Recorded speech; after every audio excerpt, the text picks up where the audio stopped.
Hi, Gail. Hello, how are you? I'm pretty good. Yourself? I'm good. Hold on, I'm gonna close some blinds. There's some awful glare coming in. Yeah, it's a bright, sunny evening.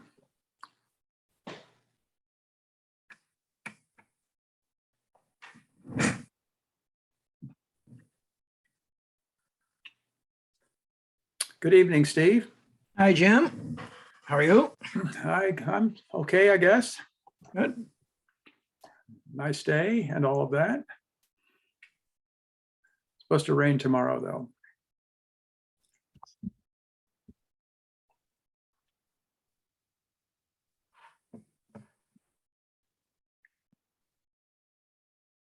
Oh, whoops, I have my wrong background on. There we go. Hey. Right. Yeah.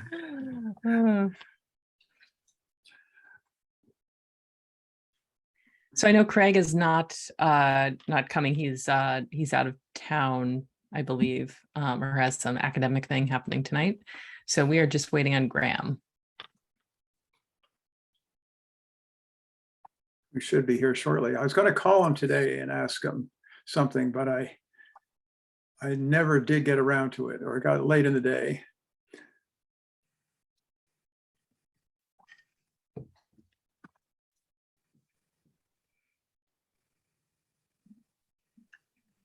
Excuse me while I munch here.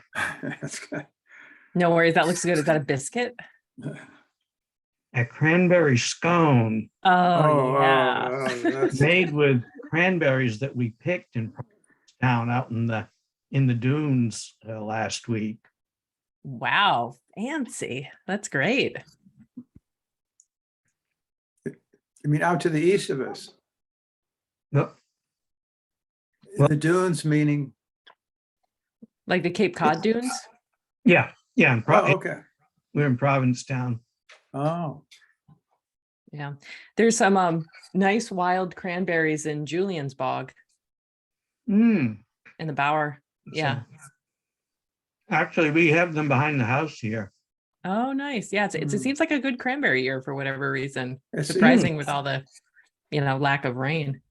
Yeah, we haven't looked to see what's out back here, and we were just expecting it. Probably wouldn't be much 'cause it's been so dry. But well, no, I heard some time ago that the cranberry season was going to be very robust this year, just and that the dryness worked in their favor. I don't quite see how that would Huh. be the case, Wow.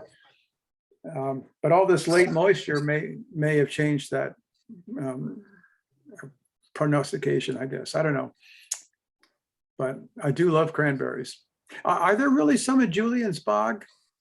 Yeah, I was eating them on Sunday. Really? Yeah. Are they north or another to the east or to the west of the path that runs across, where where the chair is located? They're on the boardwalk in the middle of the bog. Oh, really? Oh, well, that makes it easy to gather. Yeah. Yeah. So yeah, there's a lot in the beginning, not so much in the end, and then more off to the far side. But yeah, they're not like super red yet, and because we haven't had a frost, they're definitely not sweet. They're very sour. Oh, well. Yeah, still worth it though. Oh, yeah. The wild blueberry season was nil this year. Just nothing, because there's some nice wild blueberry bushes that grow along that trail that goes across the Julian's Bog, and they were empty this year. They're just very little, if anything. So maybe the cranberries will make up for it. Yeah. good. Last time I was out at Julian's Bog was about a year ago, and the boardwalk was underwater in places because last summer we had Oh, rain. So is it all passable now? No, I took my shoes off. I was in ankle deep water. oh. Yeah, so Okay. bring boots if you don't want to do that. Well, they would have been this up until the beginning of September. It would have been a perfect month to cruise across that boardwalk, which needs to be rebuilt in a few places, I think.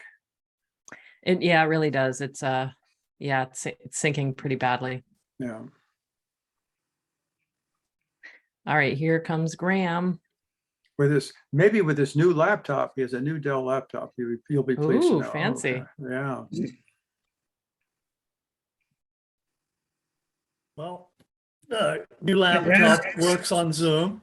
That's good. Okay, good. Hello, everybody.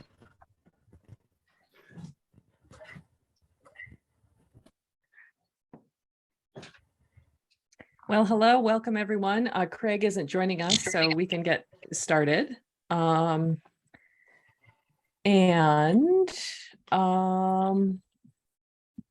Let's see, let me pull up our agenda here. So the first order of business is approving the minutes. And these would be from, let's see, August 17th meeting.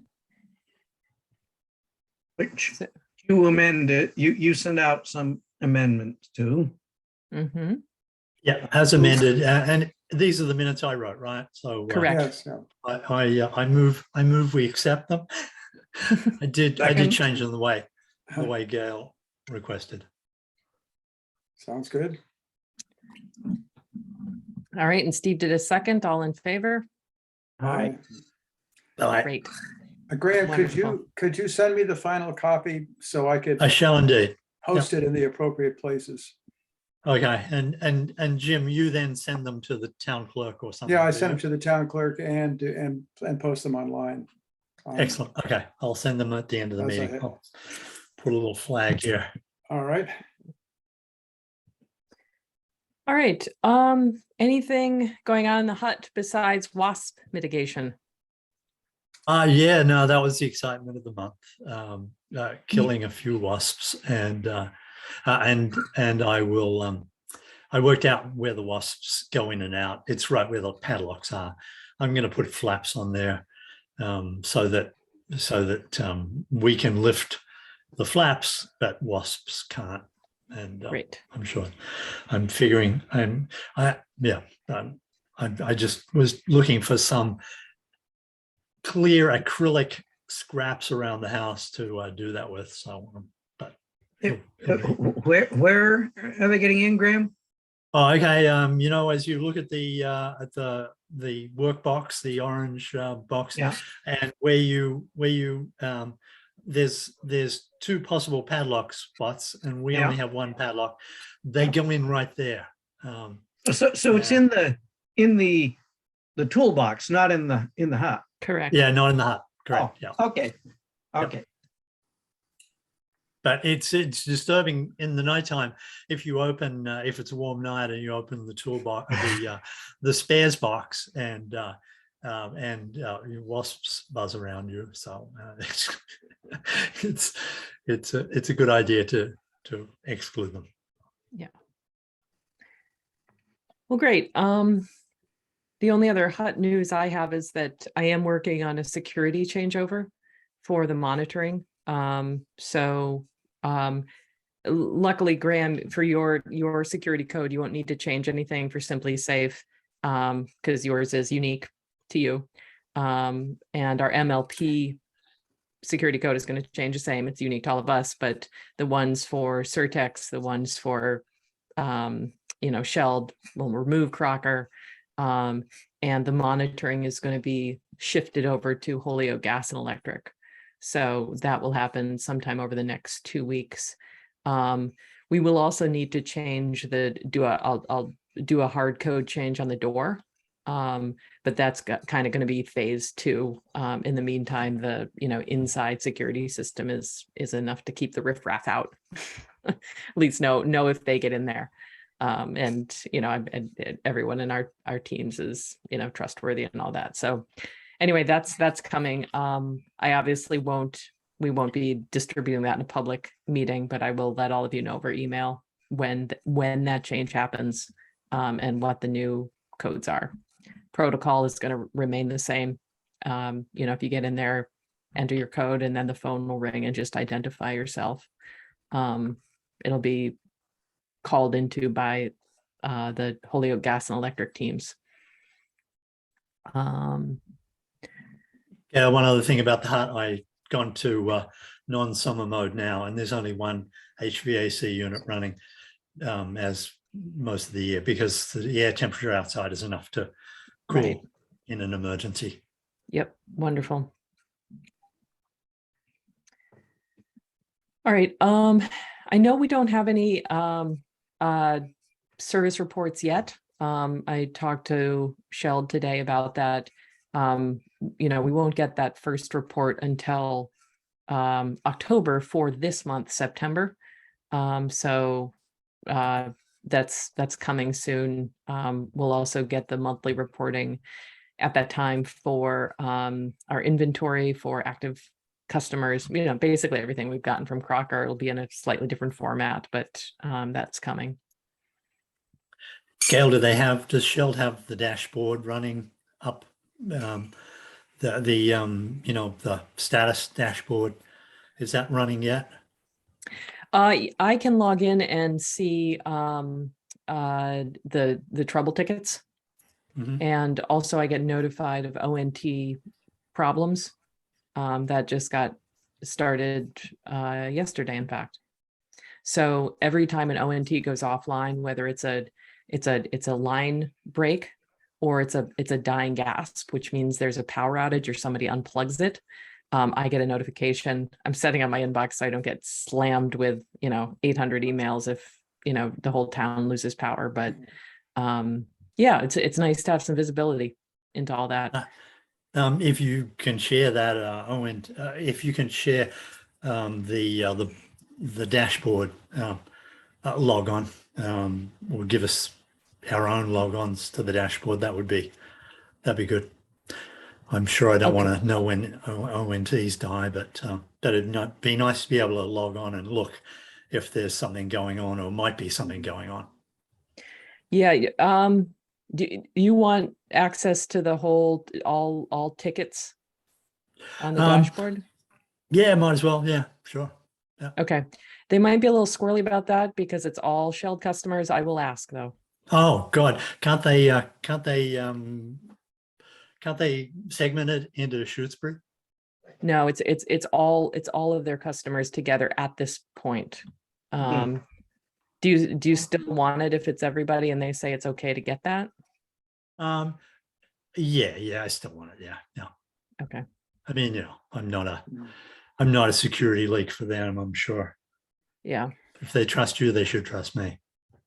you would hope. I don't know. Steve's skeptical. Okay, Steve, you know too much. Gail, did you get the ONT warnings of a couple of days ago when the power failed, at least on, what is it, Baker Road? But down near you, Steve, apparently there was an outage of some sort.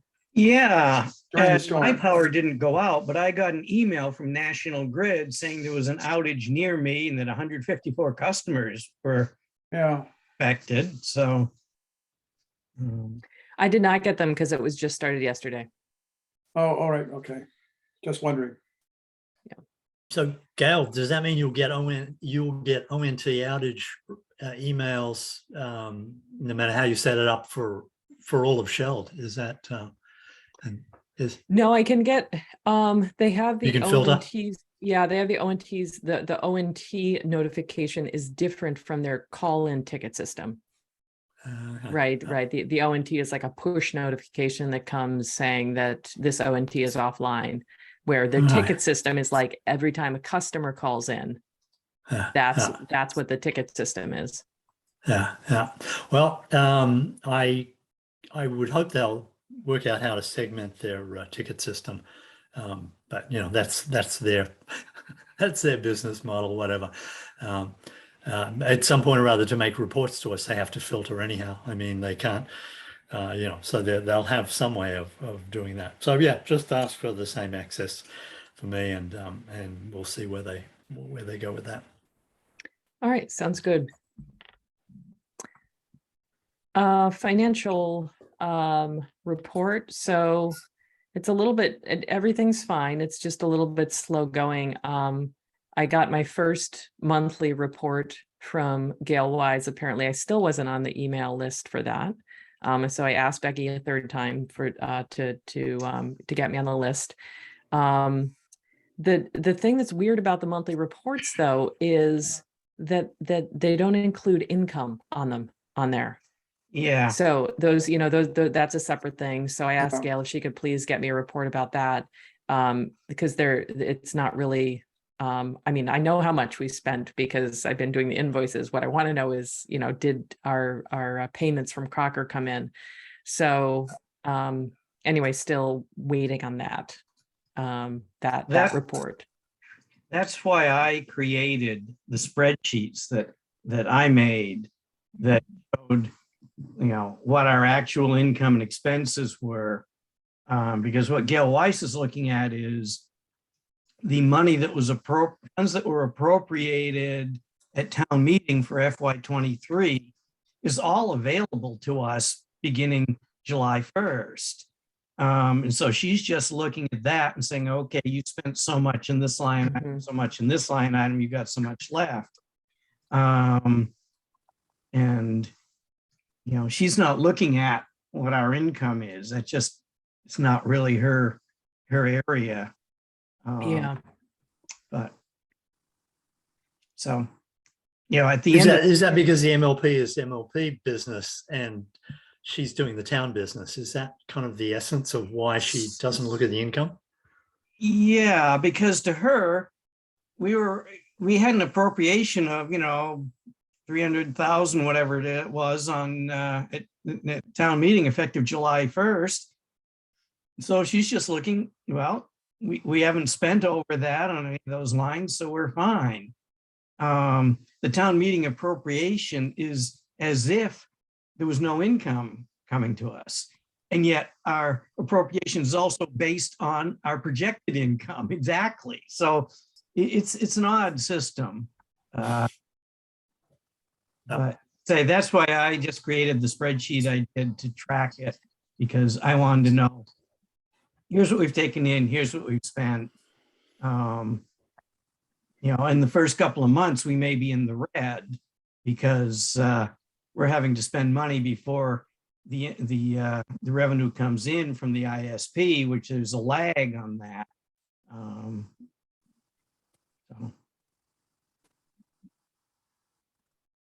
Also, Gail, I think I mentioned to you the account the accounting software has just changed, and the new reports, to me, I'm sort of used to the way the old reports look, and the new reports are quite different, and that's going to create some confusion temporarily, perhaps, as well. Yeah, for me, it won't, because I'm not Yeah, used to the old, I'm not used to the old ones. I'm like, well, this is the way it is. So yeah. But yeah, I can see how that would be confusing if you're used to one way. So Jim, have you seen accountants reports for this current fiscal year? I mean, beginning July 1st, 2022, right? Yeah. Yes, we were sent one a very short time ago by Becky, relayed from Gail to Becky. Yeah. And but that's the only one we've seen. I think it was up to September 15th, July 1st to September 15th. And it was just an expense report. It wasn't, there's no income in that one. Yeah. And it didn't have broadband on it. And it didn't have broadband. Yeah. Oh.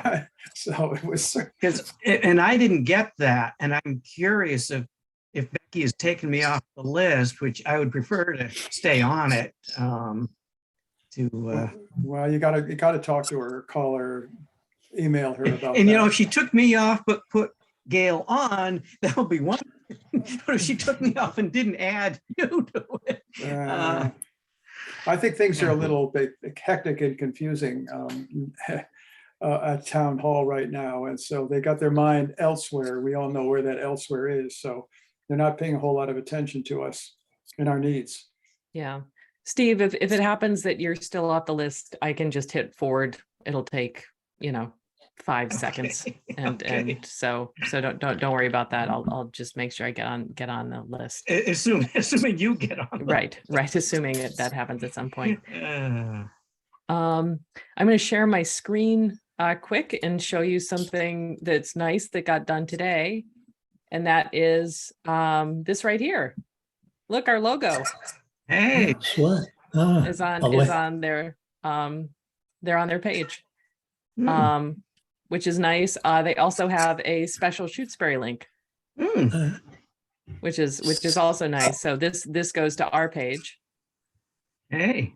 Right. And then I put this link on here, which goes to the billing portal. So hopefully that'll keep everyone on track.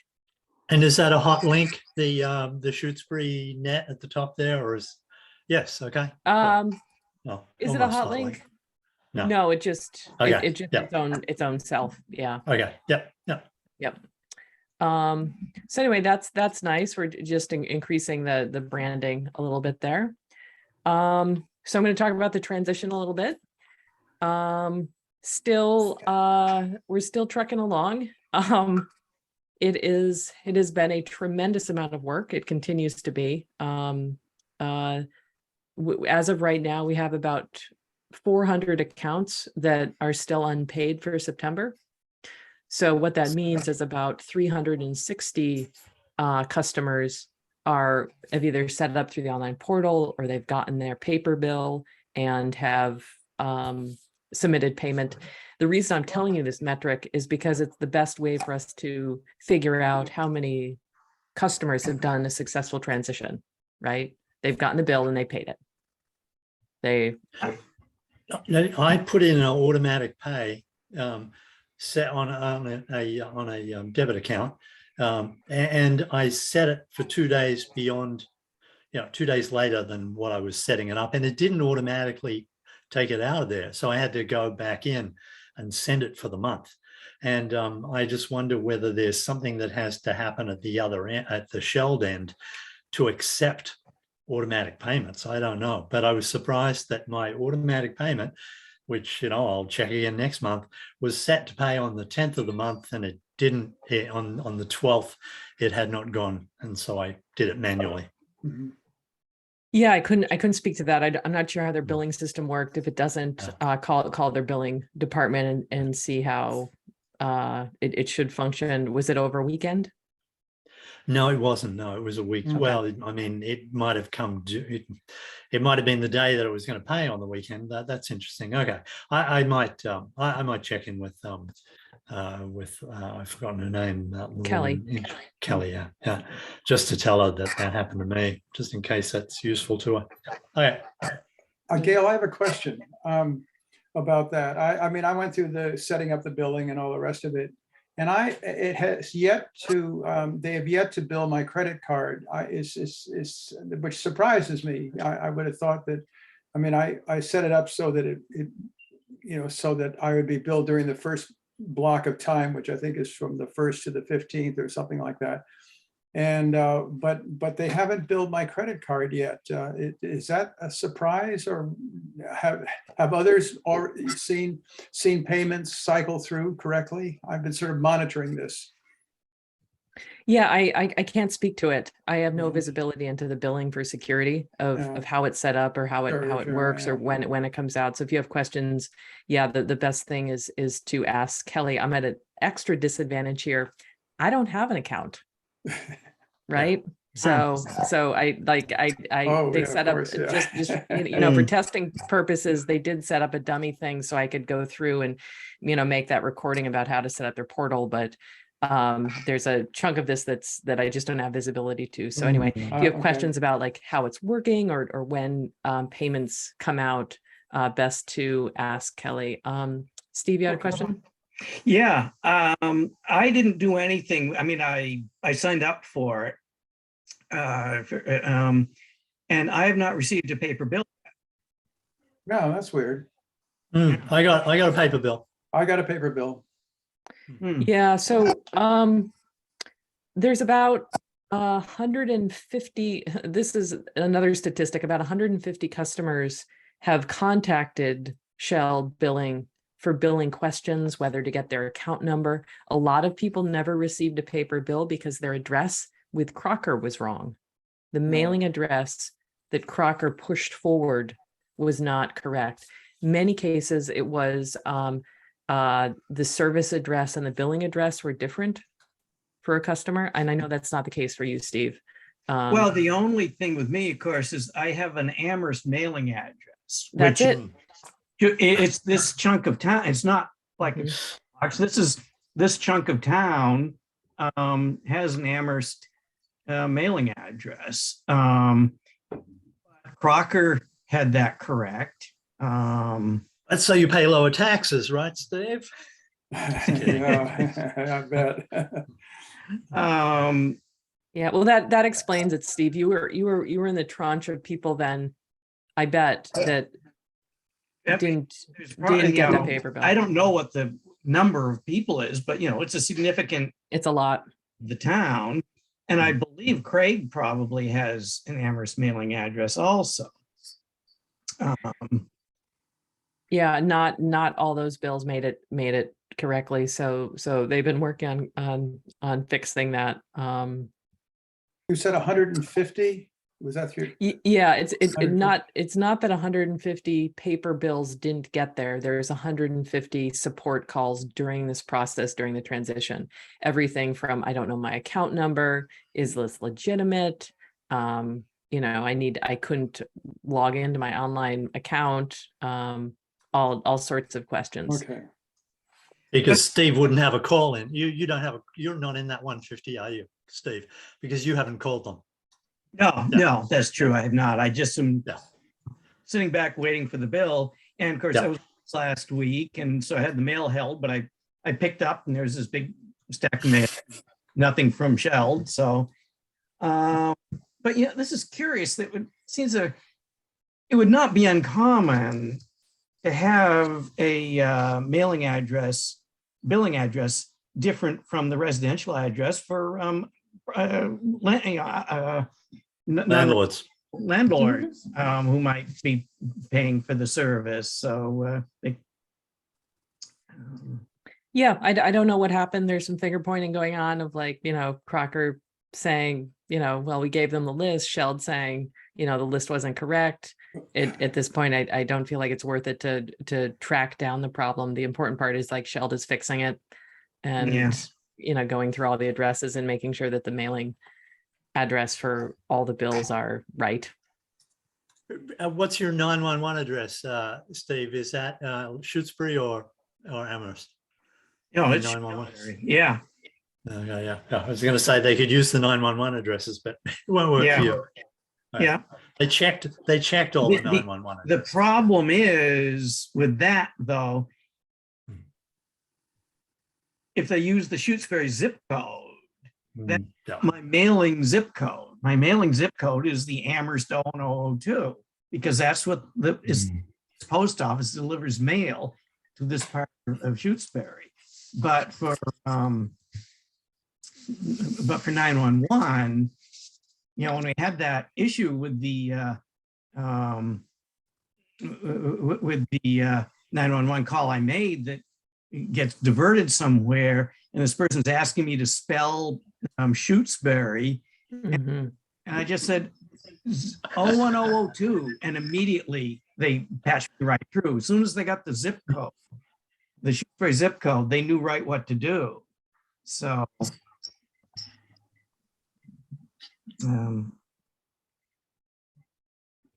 yeah, I'm confident after talking to the entire team at Big River about how they handle 911 calling. I'm very confident that all those addresses are right. Billing, who knows? But they'll work on getting it fixed. Yeah, no, I only raised 911 because they've checked those addresses, but it's no good because billing addresses are still different, like you've said before. So. And of course, the 911 is not being done by Shell. It's Big River, and Big River is contracted the 911 out to. It's no help. Yeah. Correct. Yeah. All right, other things going on. I've authorized the purchase of a new splitter, a 1x16 for FSA 03. We're actually almost out of tails there. So we're okay for now, but with supply chain issues, where it's like 6 to 12 weeks. So I just went ahead and authorized a purchase of one of those. Some of you who have been to the hut, you may have noticed there's an E7 shelf in there. So that's I don't know if I mentioned this last time, it's to test all of their communications before the phone cut over. So they're using that to confirm their communication between Holyoke Gas and Electric and Big River, and make sure all their backup systems work. And the Crown Castle circuit, still delayed.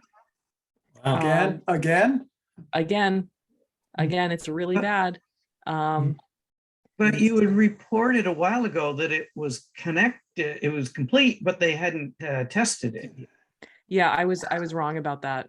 Ah, Yeah. That was a mistake. I had misheard what Bobby said. He meant that they needed time to connect it and do testing. I heard that it was connected and they just needed to do the testing, and so nothing's there. So it's fine. Crocker is still going to serve our backhaul. We do need to get all the phone customers switched over, which they can do without being in full control of the backhaul. So the phone customer switch can actually happen before the full switch over. So we're still going to go ahead and do that in October. And I think it's the right thing to do because, well, one, we said that we would do it, so customers are expecting it.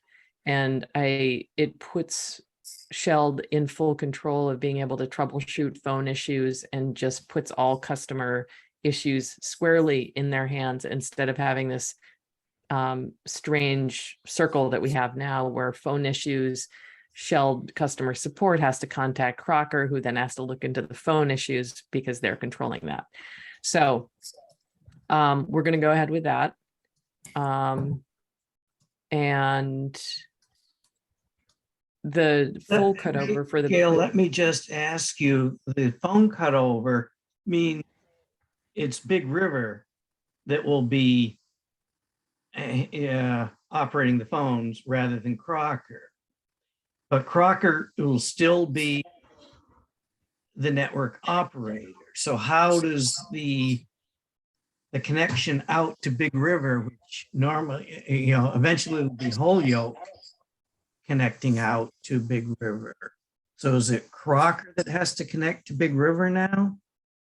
Or once that phone switch over is done?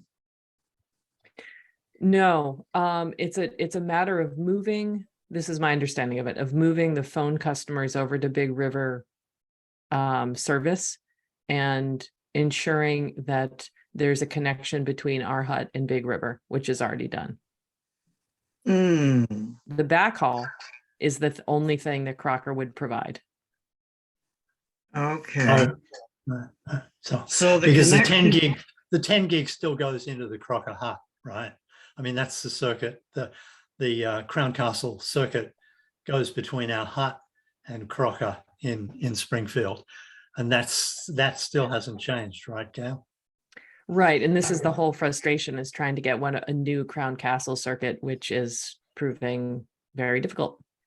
Right, but somehow or other, everything has to go through.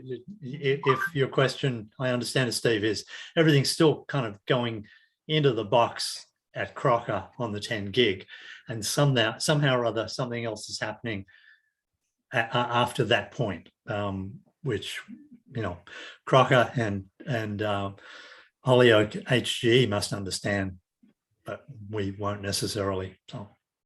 Yeah, I don't have a great understanding of how this happens, of how our phone customers, but the takeaway point is that transferring the phone customers can be separate from waiting for the backhaul connection. And it's important that we go ahead with this because Crocker is changing their whole phone system in November. So we don't want this to happen, of switching the customers in November and then changing them again in December or January. So it's important that we just go ahead with this. And Sheld is confident that they can manage this. It's all going to work fine. And like I said, they're in the middle of testing it all. Sounds good. So it sounds like then the phone service goes from our hut down to the Crown Castle connection in town to Holyoke, and then Holyoke out to Big River. Again, I'm not sure. I'm not sure how the infrastructure of that works. Or it could even be at some kind of cloud connection. I don't know. But it must happen in Springfield, Steve, because Crown Castle hasn't changed our first circuit. This is what it sounds like, right? We're still paying for the first circuit, and they haven't changed, they haven't moved it. So But of course, Holyoke is using that Springfield location also. they're in there. They Yeah. all, yeah, everyone has equipment there. That's why I always wondered whether you could throw the cable over the wall as Crocker realized when they had their cable over the wall cut Yeah. or unplugged. It could be another cable over another wall. Gail, I'll bet. Mhm. Gail, you said, just to step back a few paces, the 1x16 splitter is going to be installed or would be installed in the hut or down by the lake. Could you clarify? It's for the hut. it's for the It's for hut. FSA03. Oh. Will it be installed or will it be held in spare? Why, just out of curiosity, does FSA03 need a splitter? I thought we were all, I thought the only splitters were required just for FSA04. It's a different kind of splitter than what's in the remote cabinet down there. And it's because there's not enough like port tails for customers left in the hut, like in those little tiny square connections where everybody goes in, and so the splitter solves the problem.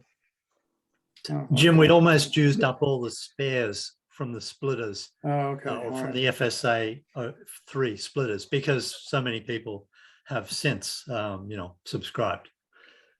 Yeah, and it won't be used yet because there's still 3 left. But what we don't want to have is 3 more customers call for signups over the last, the next 3 weeks, which could happen. We've had this, we've had a whole rush of new installs since August, and then say, we don't have the part that we need to install you. You're gonna have to wait 6 weeks. Gail, have you ordered that splitter yet? Because if you haven't, I would suggest you order 2, because it would be really good to have 1 spare, because one day somewhere in the hut, one of the other splitters will fail. And it'd be great to have a spare splitter. I suppose, I don't Aren't know. they passive? Yeah, they're passive. Yeah, these are the Okay. GPON splitters, Okay. 1x16. Okay, so Comes out of the E7 gear, goes into a splitter. Most of the splitters are in the hut, as you know. And then the exception to that is the splitters that are down at Lake Wyola. okay. And Gail, now they've used the spare splitter for the Lake Wyola one. It would be a good idea for us to have a spare one of them as well. A spare. If one of the splitters dies in the box on the pole at Lake Wyola, it'd be great if there was something in the hut on the shelf to go down to Lake Wyola because those splitters are a little more different. They're different. They're not 1x16s. They're 2x16s. They have 2 inputs.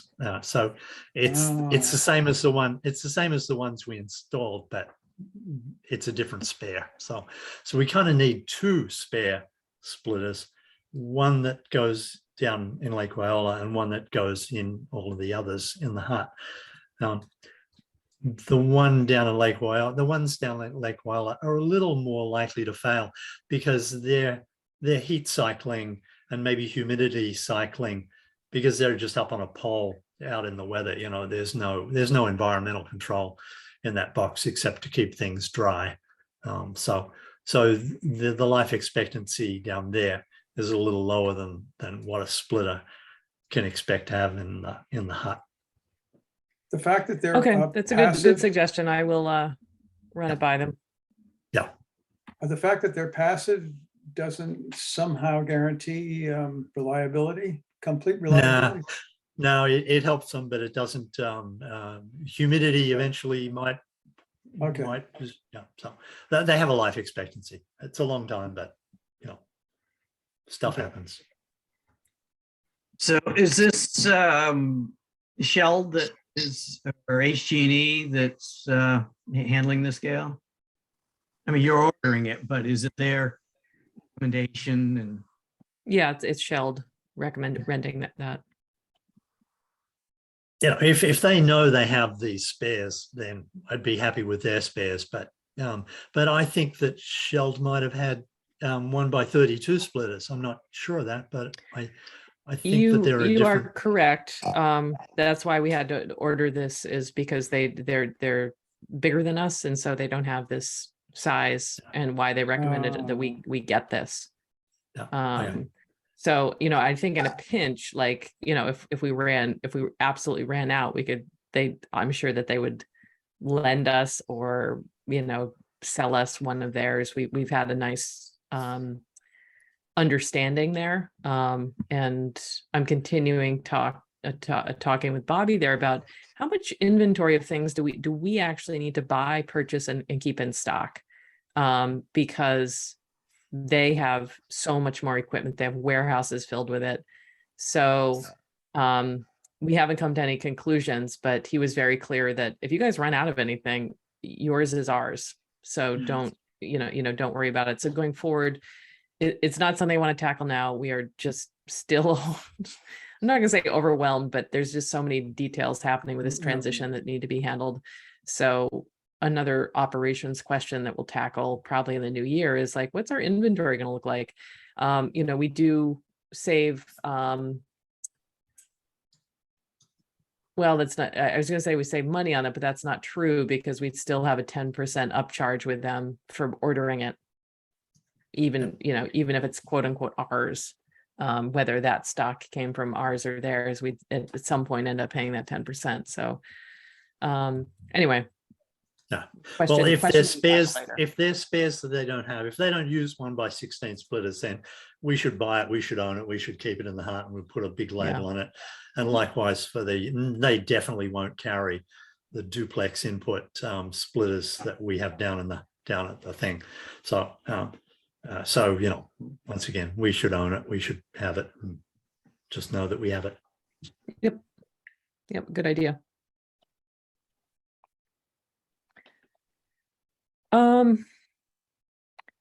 All right.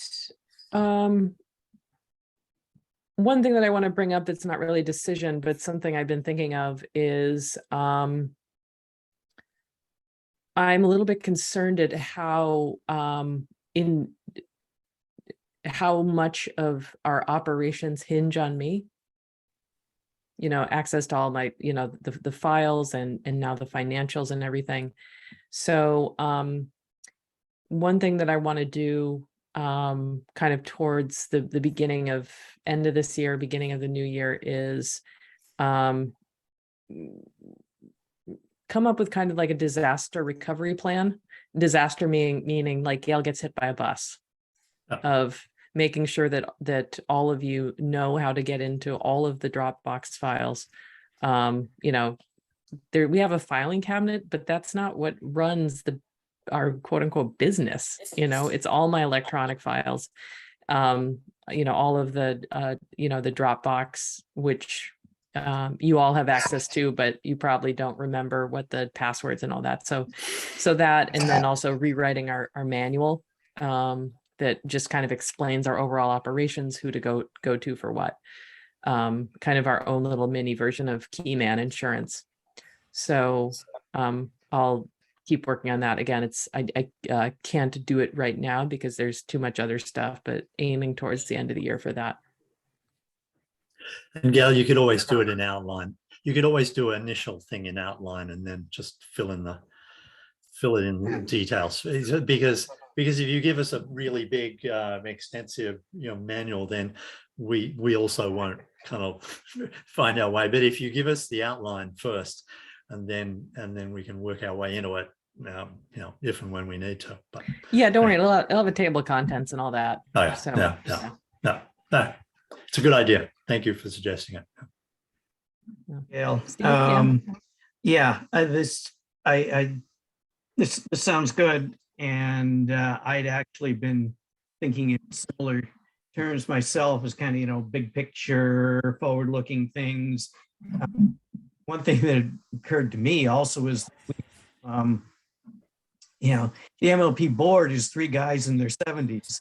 And, Late 70s in this case. No one's allowed to die. Maybe, We, you know. we could have should been wiped be- out on the visit to the to Sheld. Yeah, Yeah. that's No, true, I that's know, true. right? All of us. It was Yeah. like, it would be like the designated survivor scenario. Yeah, right.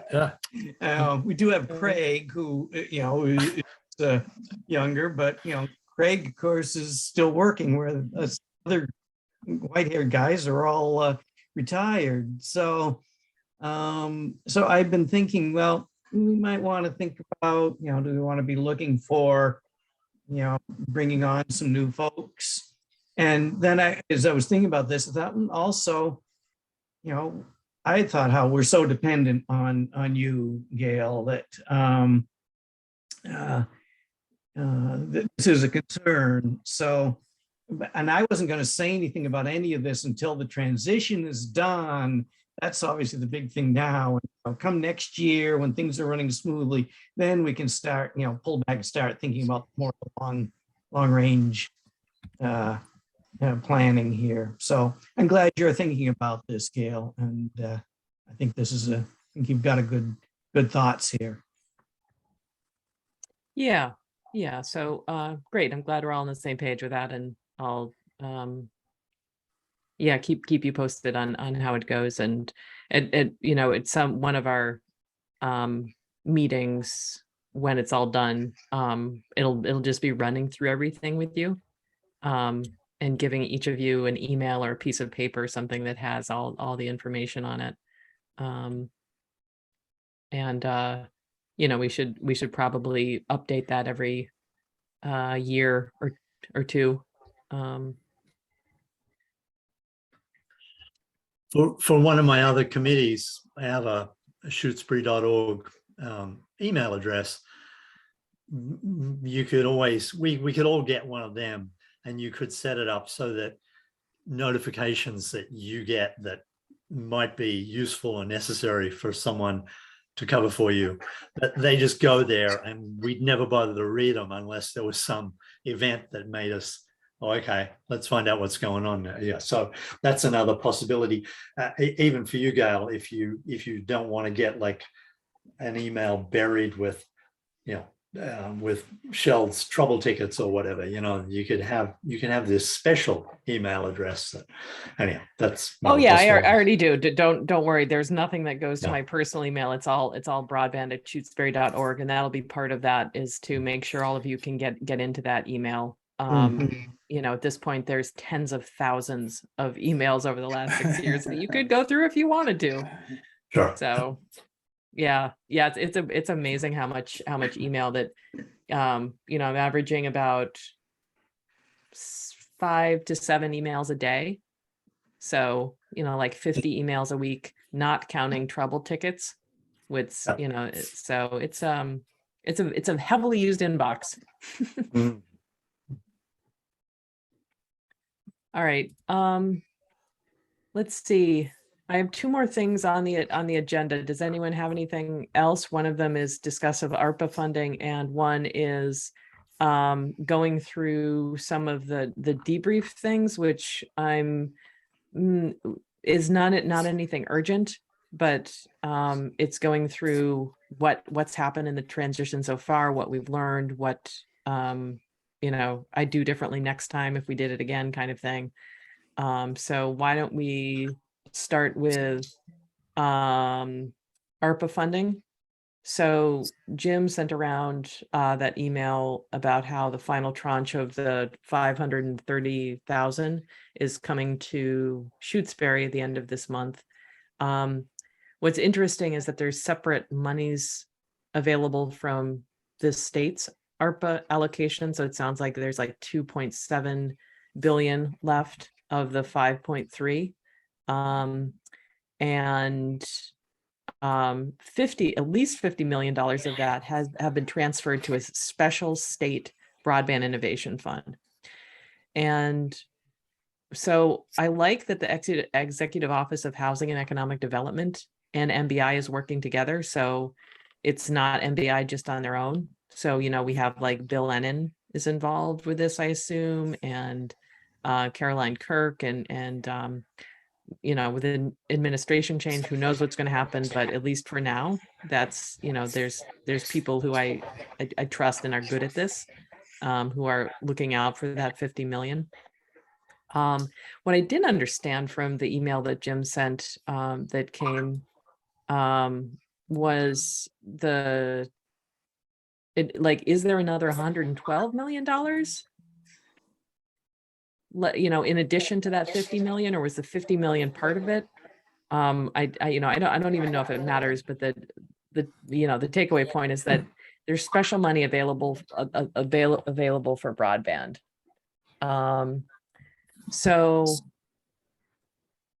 it sounds like if we want to get some of our unconnected people connected, it's going to be a separate application process to go after that money. I got a email from MBI. They put a call out for consultants who they want to apply to them to get pre-approved, and then after pre-approval, municipalities across the Commonwealth can choose from the list of consultants to work with that municipality about their digital equity plans. So I'm actually thinking of throwing my hat in the ring as a consultant of working with, Yeah, great idea. Yeah. Because- yeah. Perfect. Although you might be considered a biased individual. Oh, I could never work with Shutesbury. That would be a conflict of Yeah. interest, but they could, they could hire me to work in New Salem or wherever.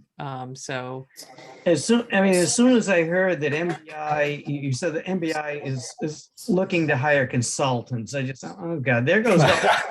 That's where they'll spend all the money, is on the consultants. And what is with that outfit that they can just go ahead and do something on their own, and that they have to hire these consultants that don't have a clue of what Western Massachusetts looks like. yep, they're a bureaucratic organization through and through. I am planning to read through their whole plan. That it's like 25 pages, the Massachusetts strategic plan of how they plan to use that 50 million. So I'll get more information from that, I hope, about what the possibilities are for us applying. But from what I've read so far, it seems like there's no action that towns can take yet to get a hold or apply for any of that money. That's coming sometime later this fall. And in seeing the outline that Jim, you were able to get from Joe Comerson's person, it looks like they're pitching that money towards underserved communities and minorities and people who are less privileged. And I kind of think, we probably can't compete very well against, and I don't want to compete against those interests that have less. So it'll be fine by me if they and our town in general, would probably approve that poorer and less well-served areas would get the money first. Well, it's a lot of money. Yeah, it's interesting that it's not just build out access. It's not just infrastructure. The digital equity plan goes to everything. It goes to providing devices, like computers, Chromebooks to people who need them. It goes to education, so training on technology. It goes to public access, so public Wi-Fi spots. Good point. Yeah. So there's lots of different avenues to use the money. It's not just build out infrastructure. And actually looking at the maps of Massachusetts, there's nothing more to build. If you look at the map of Massachusetts, all those 40 towns that were in the last mile program, all of them except like 3 are built or in progress of being built. So It's really, Excellent. Massachusetts is in a really nice place where the infrastructure is there. People are served by Comcast, they're served by a municipality, they're served by something now. It's more a matter, it seems, of, can they afford the service that's available to them? And do they understand how to use it and all of that, rather than is the infrastructure there? Because it seems like it is. Okay. How about Montgomery?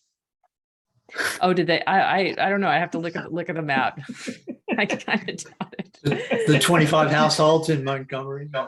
Yeah. Yeah, one what is thing, it? talking about- Monterey? Yeah, Monterey is another one. No, Toland. Monterey, I think probably does. That's from the woman who was head of Wired West. Oh, yeah. Yeah, I can't remember her name. Yeah. Moved to Canada, wherever. But Montgomery was the that was the Wild West, not the Wired West. Yeah. Speaking of infrastructure, I found out from the planning board who the holding company is for the new cell tower in Shutesbury, and I went on their website and filled in a question asking about the plans. But I've got a contact number there, so I'll if they don't respond via their web question thing, I'll just phone them up and ask them, what is the plan for carriers like Verizon and AT&T to put stuff up on that tower? Mhm. Now we see that fiber runs there, a lot can happen. Mhm. Thank you for taking that initiative. I didn't Yeah. know where to start on that, so it was just kind of languishing in the to-do box. I've got it. Great, Yeah. thank you. Graham, if you get any information on that, would you send it around? Yeah. Oh yeah, it's a totally fascinating thing. Well, I need to get a new cell phone and a new cell phone carrier, and I'm sort of sitting on this until I see who puts an antenna up there first. All right, yeah. Is it- And Jim Hemingway, you might get a cell phone, right? If you No, find forget it.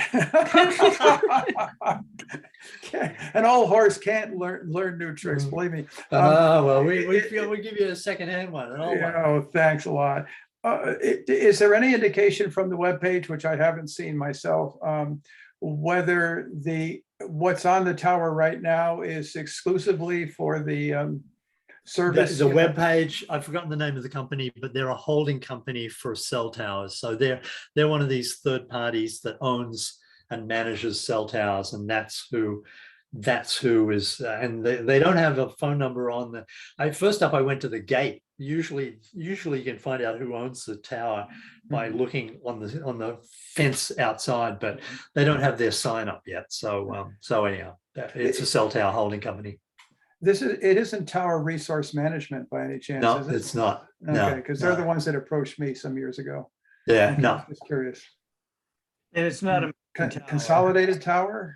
No, it's not that. Not that name. It wasn't a name that I recognized, but Okay. they own 100. They own 150 towers. They said so.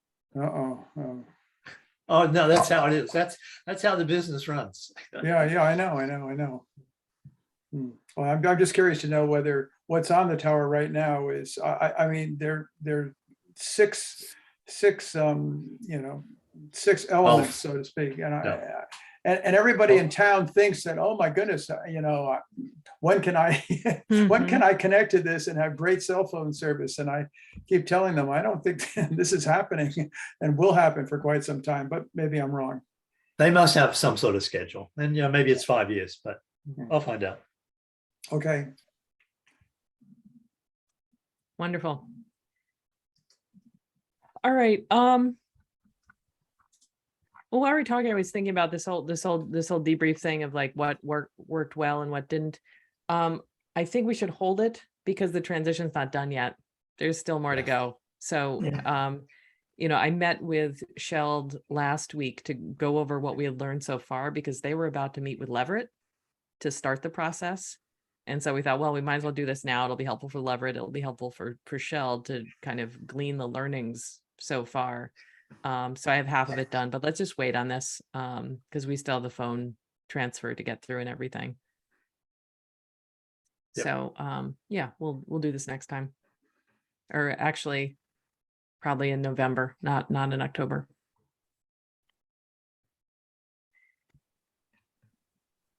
All right, anything else for tonight?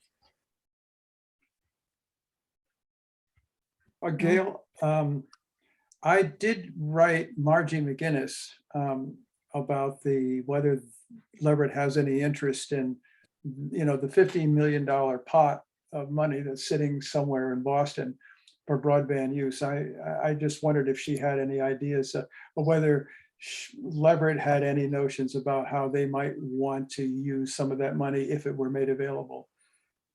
I just did Okay. that today because I thought, because Margie's usually really up on stuff like this and also knows how to get, go after it very effectively, at least based on her experience with many other, funding sources. So I haven't heard back from her yet. I just wrote her about 4 or 5 hours ago, but it should be interesting to hear what she has to say.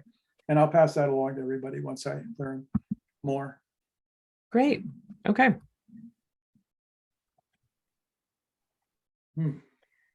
All right. Well, if that's it, I'm sure we'll be in touch over email, and I'll talk to you next month.